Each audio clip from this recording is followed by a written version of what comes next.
Hey traders, David Frost, my strategic forecaster, here for another episode of Common Sense Market Analysis. You're here for a weekend update for the week ending June 5, 2020. Oh boy, we had the short squeeze. Let's talk about what's on the docket. Real quick, in Thursday's video, we discussed this was obviously one of the possibilities. What Inside the Numbers members were getting, and what I said here at least once or twice, was that if they begin to close above that high, and the area we identified was 313 in the SPY to 314, closing above there would set a conveyor belt of pies in the face with a short squeeze on the way for another chunk of points. Now, they didn't trade through there, so they didn't close above it on any particular day. What they chose to do, and we discuss this all the time as well, it happens in both directions, in the northern direction and also in the southern direction,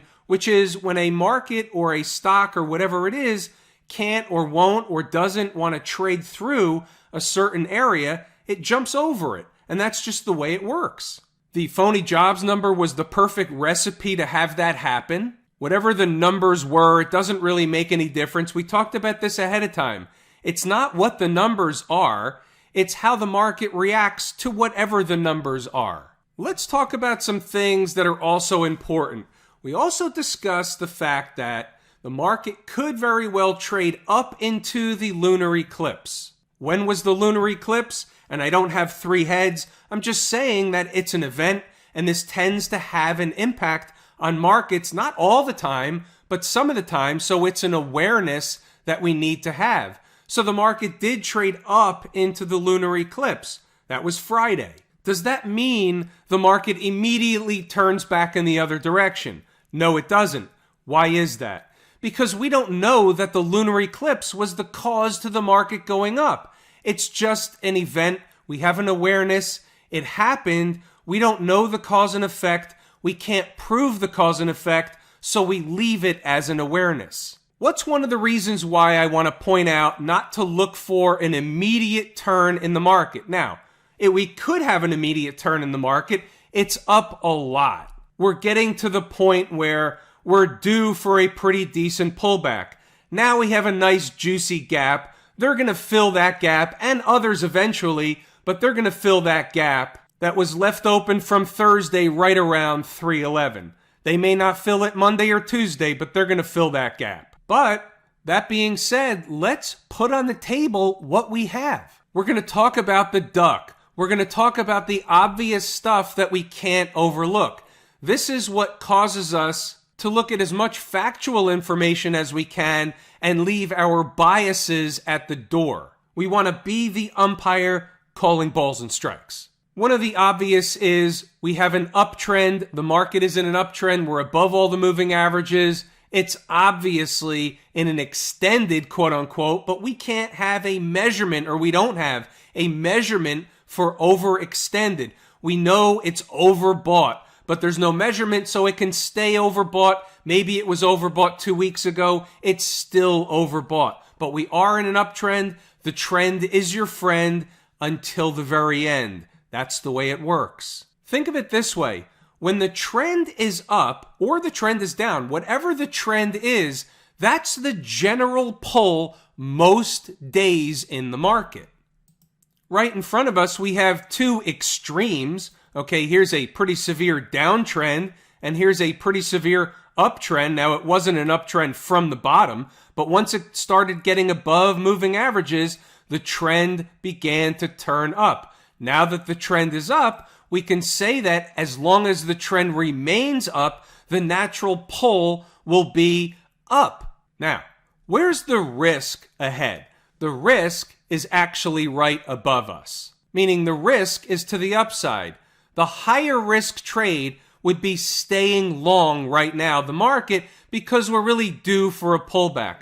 What are we going into in the market? Now, we discussed this the other day. Let's go over it again. We have a pretty big breakdown candle. By the way, we don't need this stuff anymore. Let's clean up the chart. Let's work with a clean slate. We have this big breakdown candle. The high happens to be 324.61. We're going to call it around 324, 325 for argument's sake. Now, we also know the routine where markets love to test the highs of breakdown candles and the lows of break-up candles. Well, guess what? It's not that far from the high of this particular breakdown candle. So that's where we have to be looking up north. Now, here's another thing. That's if the market continues higher into Monday. We'll talk about both sides, but let's look up first. If the market's going to be drawn up toward the top of the breakdown candle, while it's not that far away, and in fact, the high on Friday happened to be, what is the high? 321.28 against a high of right around 324 and change. And that was on a pretty large and in charge up day. So maybe they're out of steam, maybe they're not. We're going to look at some other charts and we're going to have a case where they may be out of steam. But that's on the upside where we have to be looking also for quote unquote overhead resistance. So for argument's sake, we put the horizontal overhead resistance line at 324, could be on either side of that, could be up to 325 or more. Now, intraday, for argument's sake, they can get into this no man's land if they're having another strong push higher. But the odds on that they won't stay up there the whole day and they won't close the day above the high of this breakdown candle, especially after getting into it on day number one, meaning it was a gap higher that got us into that breakdown candle, and to get done in 2 days, that entire candle, and jump over it would be less than garden variety behavior. That would certainly be in the 20% camp using the 80-20 rule. So how do you tie this one up with a bow? If you're looking for a trade on the short side because the market's overextended, quote unquote, then what you really want to have happen is you want the market to push higher all the way up to 325, give or take, Monday, Tuesday, something like that. Why is that? Because you know where you're wrong. You're wrong with a close above the high of that breakdown candle into no man's land. You get to reevaluate the trade. They close back inside of it, for example. Let's go through a hypothetical. Let's say, we'll use a few days for this, but let's say this happens. So Monday, the market goes up, but it doesn't close above the high of that breakdown candle. It finishes right around there, somewhere in that neighborhood. Then on Tuesday, it closes above the high. You're out of the trade. You take the short trade Monday. All of a sudden, Tuesday, it closes above that high. You say, shoot, it's not working. I got to reevaluate the trade. I'm going to cut and run. It closed above the high. And then Wednesday, they come back down and they have a bad day and they close back below that price, below that high of the breakdown candle. Guess what? That's a recapture. That's a trade you can hop back on using the same stop under the same market conditions. Just like anything else, it's not going to work 100% of the time, but that's the way that trade setup works. Let's take a detour and check out inside the numbers real quick. We didn't really have a lot of activity on Friday because the market had a tremendous gap higher and it basically was a gap, get stuck, and grind. But either way, we'll go through the notes. We'll go through stocks on the move, which you're seeing a sneak peek of now. We'll circle back to that in a few moments. Let me run up through the notes. I'm not going to even read you the notes. We had the early pivot. As long as the market stayed above the early pivot, we had a secondary support level. And once the market was above that, it was basically a spectator sport for the most part. It's a very difficult endeavor to hop on a huge gap higher, hoping it runs higher. You don't know where it's going to peter out. It's not a high probability trade. You just give it to them and you have to do something else. Let me continue scrolling up. You can read the notes, see exactly what was being said. We'll circle back to stocks on the move. We'll take a look at the good, the bad, and the ugly, and then we'll move along and we'll check out some other charts that are going to help us assemble the puzzle so we can get the picture of exactly what the market is doing going forward. Continue scrolling along, and you can see we wrapped it up at 127. There was nothing to do. It was a Friday float. Whether or not they pull back into the afternoon or grind it higher, you don't know which one it's going to be, and you don't want to go out at the end of a Friday on a sour note. Stocks on the move, we'll take a look at the 4 opportunities that were on the board: ZM, Work, MDB, and YEXT. We're not going to look at YEXT, but we are going to look at the first 3. Even though you see jump target, there's a method to the madness. There's more than one target, and I'm not computer savvy enough to have that column, regenerate itself. Zoom, we had 2 numbers on the board, 202.30, 197.72. You can see from the buzz cut that was occurring at the open, both numbers were important, and when you're talking about a $200 stock, $5 is a reasonable spread to say that's relatively close together. I'm going to buy half at number 1, half at number 2. You can see what happened. Both numbers were in fact important. The market decided to trade in between them up until the middle part of the afternoon, to which then they broke out on what they would call their own little rocket ride. I have to say most traders weren't around for that move in Zoom. But again, you can see what goes on here. You can see the importance of the numbers, A.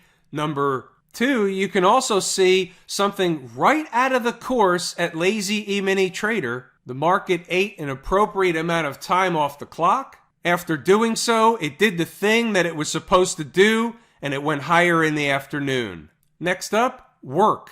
31.28 on the board. Hits it, spikes through a little bit. The rest is history. This one was getting a nice, healthy haircut at the open.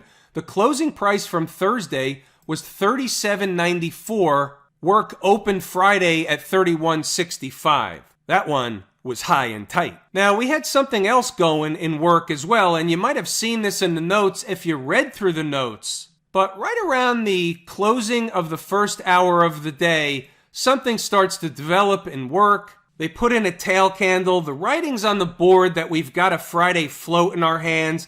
I've got a couple of other things I'm looking at. So I put on the board that as long as Work stays true to that tail and likely above $32 on hourly closes, it's going to be good for a run higher. And that's exactly what happened for Slack on Friday. So some guys, some gals got 2 bites out of the apple. Some got their first trade at the second trade of the day on Work. Either way, there's something for everybody. There wasn't anything going on with the S&P 500. It really wasn't tradable, and therefore, I wanted to get something on the board that we could sink our teeth into, something that came after stocks on the move. How about MongoDB? There were 3 numbers on the board, 206.31, 202.76, and 197.58.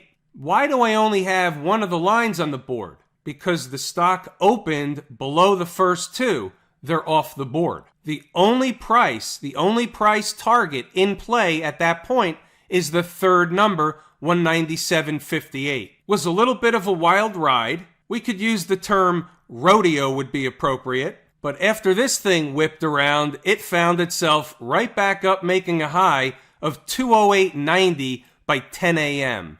And then, again, the takeaway is you can see the importance of this number. It happened to be the third number on the board. That was the one of the day. And you can see all day long it kept coming back to the same number, reinforcing the importance of these numbers. If you're trading at all during the day and you're not getting something like this where you know, you have confidence that the numbers that are put up on the board are absolutely real, they're not vaporware, they work most of the time, and you can prove and substantiate the importance of the numbers. When we see a stock center around the same number over and over and over again in the same day, you know that number's important. Another perspective in the SPY. Here's a weekly chart. You can see a big breakdown candle. You can see the 324, 325 area. Are they really going to go make new highs? At this point, nothing is off the table. What's the likelihood that they close the week above that breakdown candle high? Same as the daily chart. It's unlikely. But look what else we have from a weekly chart perspective. Look at the size of last week's candle. Look at the low of last week's candle. 303.06. We'll just say 303. That's 160 S&P points below the closing price from Friday. Why do I bring that up? Because, for example, let's just project forward a little bit.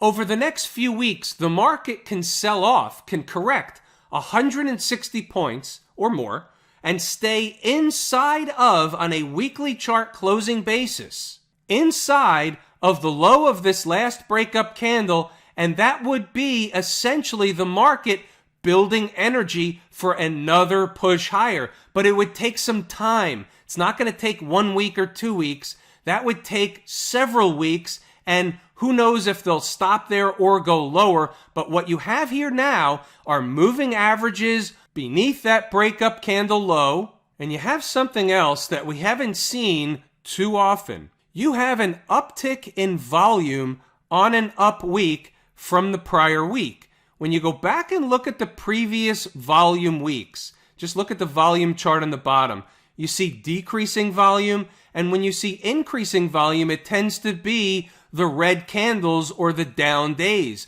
Very rare have we seen increasing volume on an increased price rather than a decreasing price. Now you see increasing volume off the bottom, but that's a bottom. That's different than where we are now.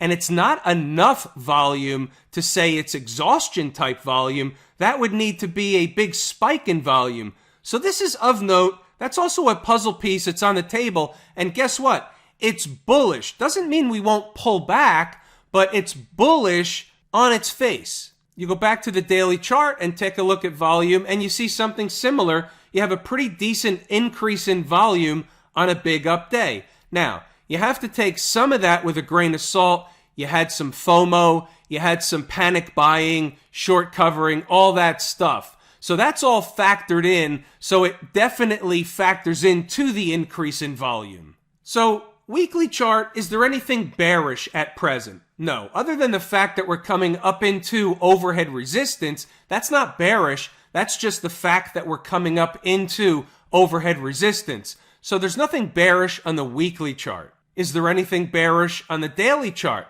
No, it's in an uptrend. Again, we're coming up into overhead resistance, but that doesn't mean bearish. Two things can happen when the market gets to overhead resistance. It can either get rejected pretty rapidly, or it can go sideways and eat some time off the clock, which would be building energy to get through. Obviously, the third thing would be just to bust through, but if the market just busted through, by definition, then it wouldn't have been overhead resistance. Here's an hourly chart. What's the bear case for Monday? What happens if we have a gap down or we open and they go down on Monday? What are we looking for?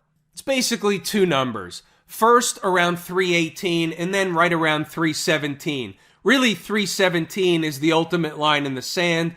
They start closing hourly below 317 or the low from Friday, then they get into no man's land. No man's land is the low from Friday and the closing price from the previous day, which is Thursday. That would be filling the gap. You don't know that they're going to go down and fill the gap, but getting into no man's land certainly is not a bullish set of circumstances. Just taking a peek over at the 120-minute chart, and you see what we have. We have a huge gap higher, so we have a big flagpole. Same thing on the hourly chart. I'm just choosing to use this one to describe it. And now they've begun to eat time off the clock and start sideways. So are they making, or is this the beginning of a bull flag pattern? Maybe, maybe not. We don't know yet, but it's an awareness. It's something you have to put on the table and continue to reevaluate what it's doing. If it begins to break apart, like getting below and closing 120-minute candles below that low, then that's off the table. And something else is developing. What's going on over in Camp IWM? I find this interesting. Big up day for IWM, so certainly the market leading indicator part of this thing is working out, up 3.87%. But look what we have here. We're into the same area that we gapped above in the S&P 500 on Friday. So the IWM was lagging from a daily chart perspective. The question is it going to stall out here and be the canary in the coal mine per se, even though, and I don't want to offend my folks down at the transportation department, they are the canary in the coal mine. I shouldn't have said that. I apologize. They can be a secondary canary in the coal mine. Listen, you don't want to offend the charts. They won't work anymore. I told you I'm bonkers. People talk to their dogs. I talk to my charts. So let's get back to the IWM.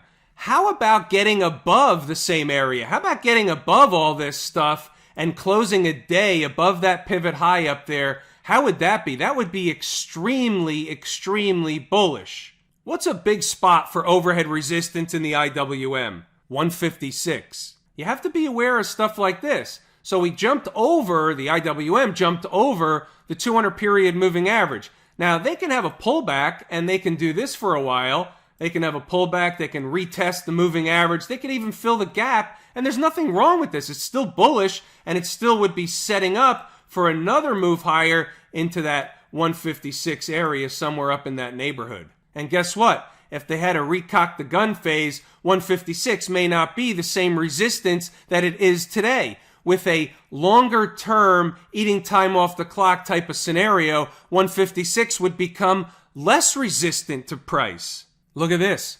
Weekly chart.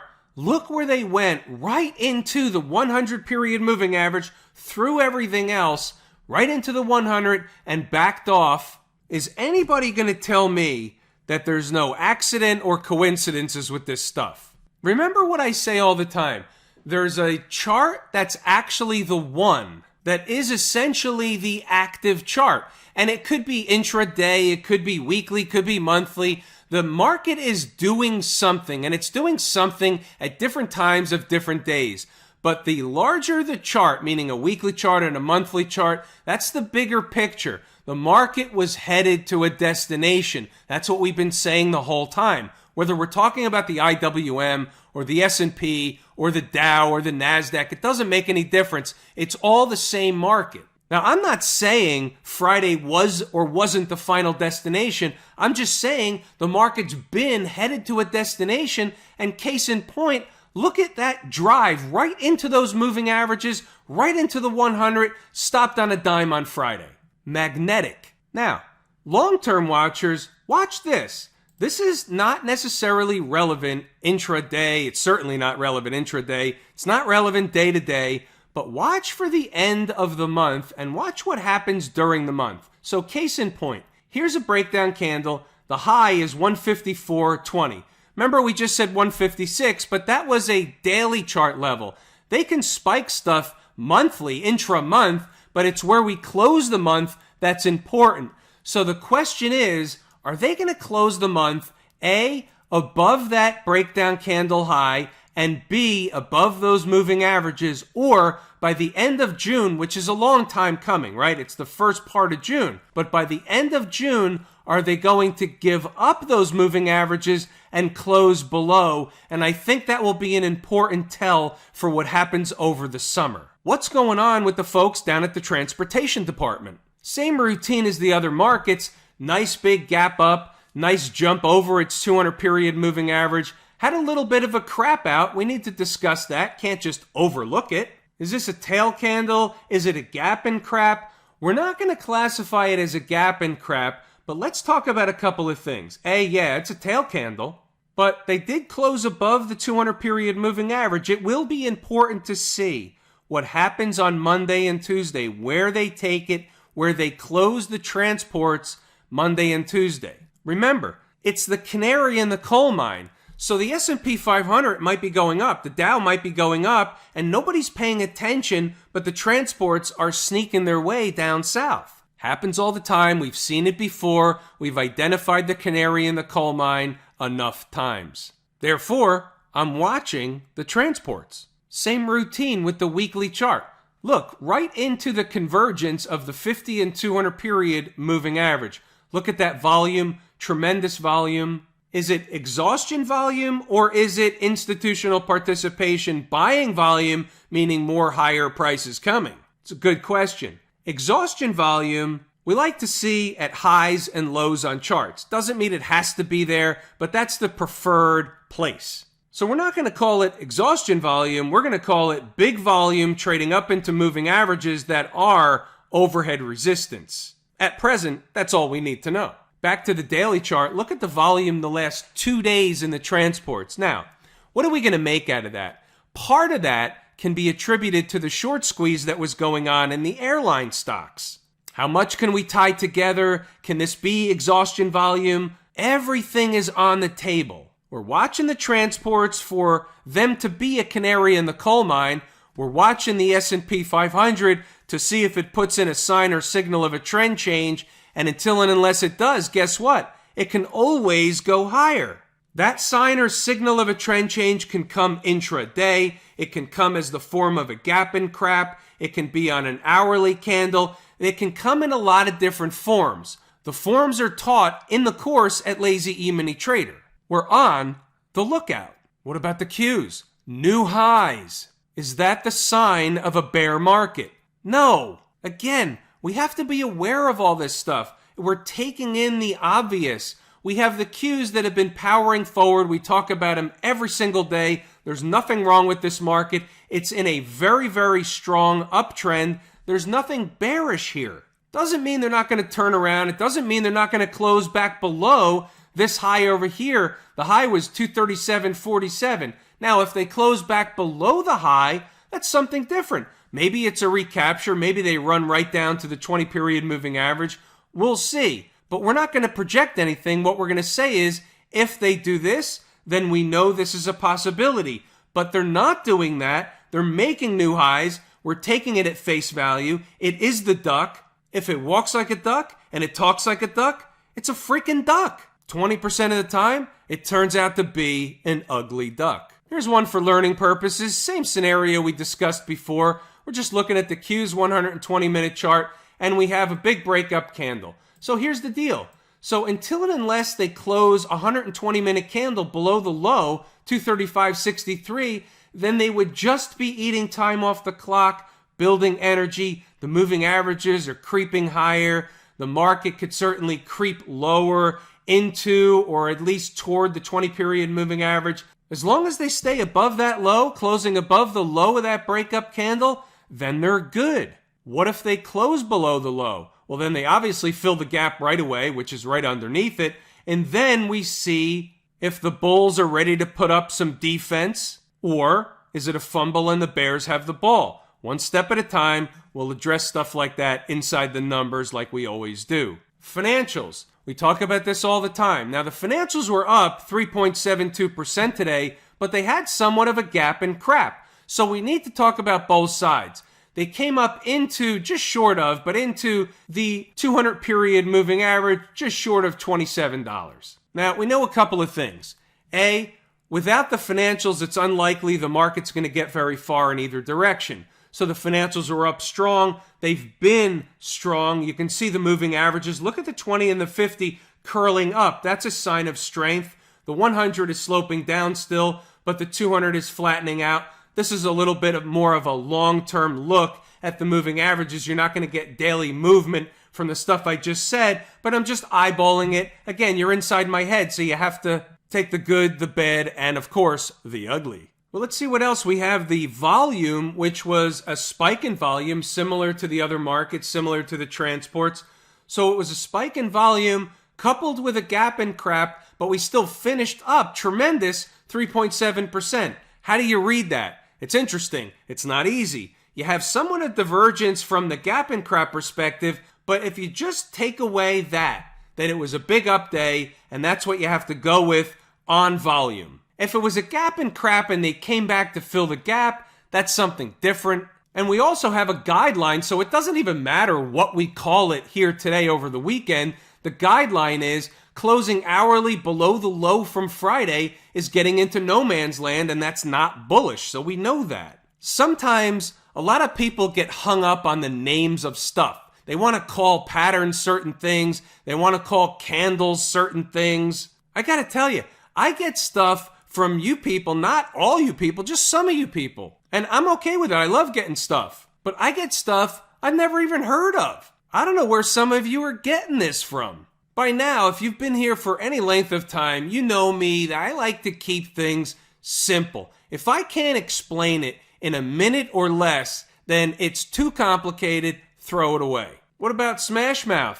Well, check this out. So they make a new high, put in a tail candle, but did they close above or below the previous high? Well, that's an interesting one, so let's take a look. So they close, here's the high of 152.62. Is this one higher? 152.52. So 152.62, and they closed at 152.70, up and over by 8 cents. Any accidents or coincidences? Obviously not. They meant to do that, and on its face, it's bullish. With a tail, but it's bullish. You made a new high and closed above the previous high. There's no other interpretation of that than bullish. Have I told you how much I appreciate each and every one of you, and that without you, these videos are not possible? All true and accurate information. It's everything I wanted to and intended to discuss. So I'm going to pull the ripcord here.